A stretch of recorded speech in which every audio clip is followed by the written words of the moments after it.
Welcome to toilet hunters. तो हम class 10 का अपना गद्य खंड का चैप्टर 4 को डिस्कस कर रहे थे, जिसमें हमने अपना जो रीडिंग वाला पार्ट है उसको हमने पहले ही अपनी प्रीवियस वीडियो में डिस्कस कर लिया है।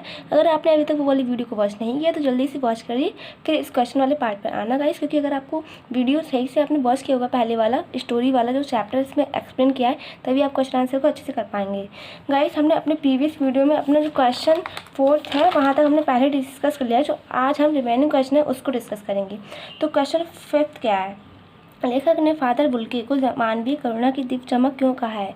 अब क्वेश्चन 5 है वो कहता है कि जो लेखक है उन्होंने फादर बुल्के को मानवीय करुणा की दीप चमक क्यों कहा है। इसमें हमें ये बताना है कि लेखक है उन्होंने जो फादर बुल्के हैं उन्होंने मानवीय करुणा को दीप चमक क्यों कहा है, ऐसा बताना है। तो हम इसमें आंसर में लिख देंगे कि लेखक ने फादर बुल्के को मानवीय करुणा की दीप चमक इसलिए कहा है क्योंकि, इतना हम क्वेश्चन से कॉपी कर देंगे और फिर नेक्स्ट यहाँ पे क्योंकि लगा करेंगे, क्योंकि फादर बुल्के ने अपना जीवन सदैव दूसरों की भलाई में लगाया। क्योंकि जो फादर बुल्के थे उन्होंने हमेशा क्या करा, अपना जो जीवन है उसको दूसरों की भलाई में लगाया।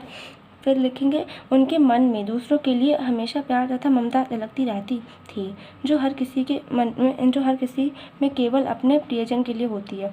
उनके मन में क्या था, तो हमेशा दूसरों के लिए प्यार और ममता झलकती रहती थी, जो हर किसी में नहीं होता है। मतलब जो हर कोई इंसान होता है वो केवल अपने प्रियजन में ऐसा करता है के लिए होती है, सबके मन और दूसरे लोग होते हैं उनके लिए ऐसी वो प्रेम और ममता वो जो है वो अपने प्रियजन के लिए खाली होती है। तो फिर लिखेंगे वे सबके साथ एक पारिवारिक रिश्ते में बन जाते थे। वे क्या थे, जो सबके साथ एक पारिवारिक रिश्ते में बन जाते थे। वे कभी आवेश या क्रोध में नहीं आते थे। वो कभी आवेश या फिर क्रोध में नहीं आते थे। तो यहीं पर हमारा जो क्वेश्चन 5 है वो फिनिश हो गया। अब हम क्वेश्चन 6 पर आते हैं।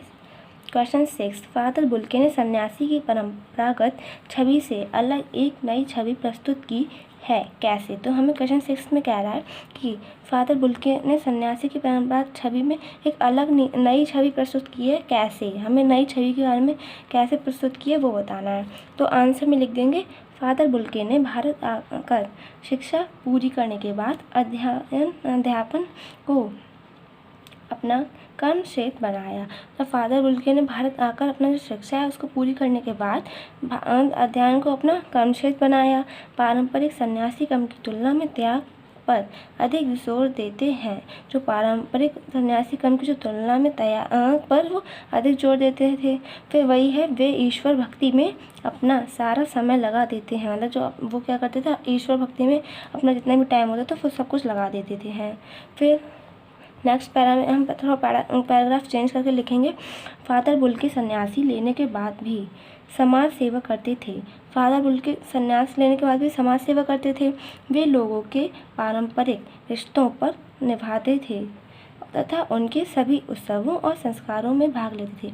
वे क्या करते, लोगों के पारंपरिक रिश्ते हैं उनको निभाया करते थे और उनके जितने भी उत्सव वगैरह या फिर संस्कार हैं उनमें भाग लेते थे, पार्टिसिपेट करते थे।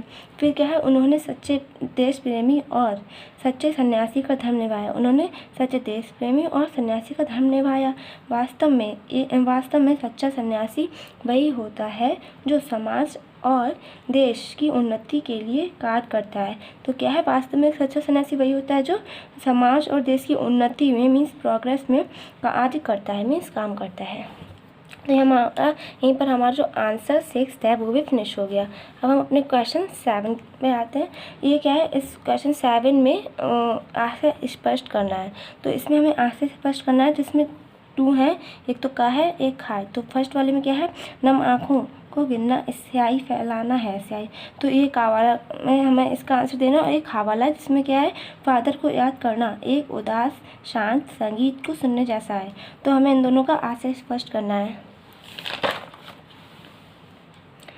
सो इधर हमारा ये आंसर का वाला है, ये का वाला है, जिसमें हमें ये बताना है आशय स्पष्ट करना। तो का वाला का आंसर हम स्पष्ट कर देंगे, फादर बुल्के की मृत्यु पर आंसू बहाने वालों की संख्या इतनी अधिक थी कि उससे गिनना संभव नहीं था।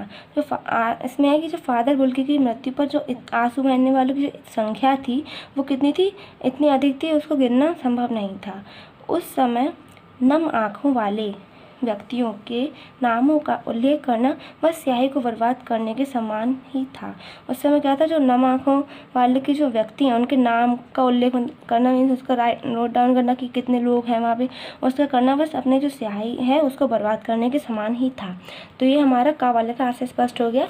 और यहीं पर हमारा ये सेकंड वाला है, क्या है इसका क्वेश्चन 7th का खा वाला। फादर को याद करना एक उदास शांत संगीत को सुनने जैसा था, जैसा है, इसका आंसर स्पष्ट करना है। तो खा वाला है, आश्रय लिखेंगे, हेडिंग डालेंगे। फिर है जिस प्रकार उदास शांत संगीत को सुनने समय हमारा मन गहरे दुख में डूब जाता है। क्या है, जब जिस प्रकार क्या हुआ, जैसे कि हम किसी सैड सॉन्ग को सुनते हैं तो हमारा मन भी उसी की तरह गहरा दुख में डूब जाता है। वातावरण में अवसाद भरी निस्तब्ध शांति हो जाती है। वातावरण में क्या हो जाता है, अवसाद भरी एक निस्तब्ध शांति हो जाती है और हमारी आँखें अपने आप ही नम हो जाती हैं। जो हमारी आईज है वो अपने आप ही नम हो जाती हैं। ठीक वैसे ही दशा फादर बुल्के को याद करते समय हो जाती थी। ऐसे क्या हो जाता, जब भी फादर बुल्के को याद करते थे तो उनकी दशा भी कुछ ऐसी ही हो जाती थी। सो गाइस, यहीं पर हमारा जो चैप्टर है क्वेश्चन 4, उसके जो क्वेश्चन आंसर्स हैं वो भी फिनिश हो गए। नेक्स्ट वीडियो में मिलते हैं गाइस, मिलते हैं नेक्स्ट वीडियो अपने न्यू चैप्टर के साथ। So guys, hope you like this video. Bye bye.